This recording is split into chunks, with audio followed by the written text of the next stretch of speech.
Usually, all of us prefer skipping the middleman to get discounts.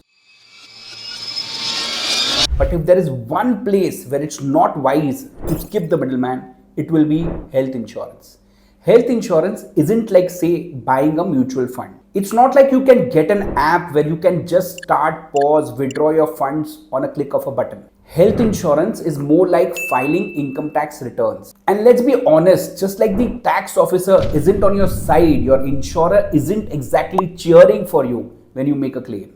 For an insurance company, a claim is a loss. Buying insurance for a discount might save you money, but when there is a claim or when things don't go in your favor, you end up fighting a lonely battle with cold toll-free numbers and colder robotic email addresses. On the other hand, like a CA when it comes to taxes, a good insurance expert with their knowledge, their network can help navigate the complex world of insurance during claims, ensure that you are represented and ensure that you are heard.